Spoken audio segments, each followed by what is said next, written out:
To kick off our celebration tonight, I'd like to introduce our 2020 Spirit Award winners, David and Lisa Crane. David and Lisa have been serving our community since they were young, thanks to parents who instilled the importance of giving back. They met when they were in high school at the age of just 16 and have now been married for 31 years. They are proud parents of Jacob and Noah.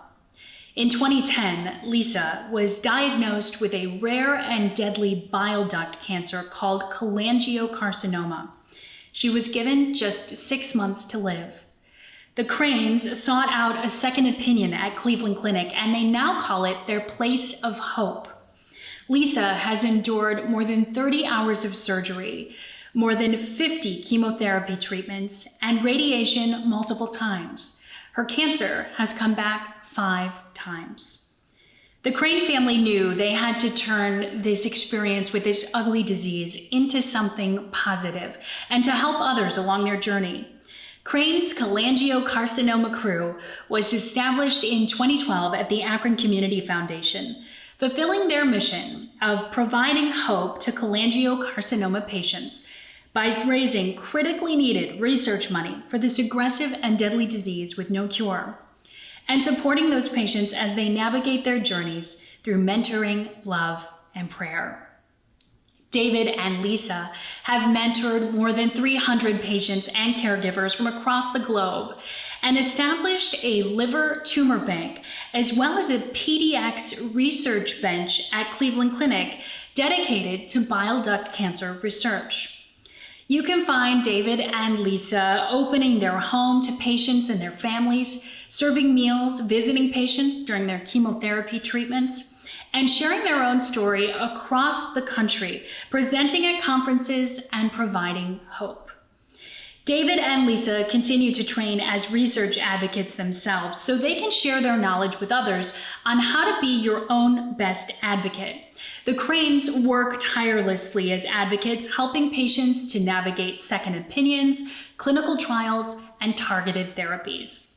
The Cranes feel that all they have been through has made them more relatable as advocates for others because they've been there and they truly understand.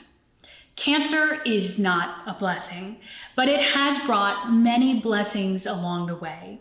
Their motto is, "Don't let anyone take your hope away," because hope is everything. Congratulations, Lisa and David. Back in 2010, when I was diagnosed with cancer, we decided that we wanted to start an organization to raise research money for cholangiocarcinoma because it's a rare cancer. And there really weren't any organizations strictly raising research money and mentoring cancer patients. So we met with the Akron Community Foundation. It was the day I had chemotherapy and I was in my pajamas. They came to the house and we started our organization. And it's a privilege and an honor to be able to serve people through mentoring and to raise crucial research dollars for this rare cancer. I'm the person that talks to strangers in the grocery store, at the gas station, at the meat market. I have a true love of people and helping people, and mentoring has just given me the opportunity to meet people all over the world to help them navigate those second opinions, clinical trials, get the best care possible. But the most important thing that I can do for a patient is to give them love and hope and prayers. Lisa will be talking to a patient, and the first call is typically an hour and a half to 2 hours, because when they first reach us, they're distraught. And then by the time Lisa's done talking to them, they actually have some light at the end of the tunnel and they have some way to proceed forward with their treatment plan. I think you can find a lot of joy in a cancer diagnosis, which probably sounds strange to people who've never been diagnosed with a life-threatening illness before.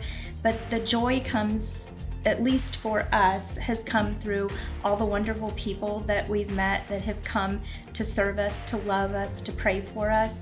And so I find great joy in everything. I think if I could give any piece of advice, it would be to be grateful. So some people's cancer journeys are long, like we've been fortunate enough over the last 10 years. Some people's are shorter. Stay positive and be grateful for every day that you do have. Just make every day the best you can and don't take for granted the people around you. The advice I would offer, at least through my personal journey, is it's hard to focus sometimes on the smaller things and the day-to-day enjoyment that you get from just being around your family and loved ones. I found myself throughout the journey often worrying about the bigger picture of how long my mom might have or how long I'm going to be around with her. And I think the hardest thing for me was to kind of get that enjoyment just from little things like cooking with her in the kitchen. But those are the most important things to remember and enjoy.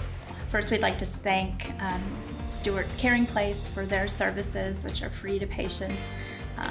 We'd like to thank our Cleveland Clinic doctors, Dr. Fung, Dr. Estefan, Dr. Stevens, our family, our friends. Thank God, and I especially would like to thank my husband, who is the strongest person I know and has lifted our family up and not let us falter one day in the 10 years since my diagnosis. He's never missed an appointment. He's never missed a chemotherapy. He's been there the entire time, and he's the love of my life and my soulmate, and I couldn't have done it without him. And I couldn't have done it without our two sons, who are so loving and supportive.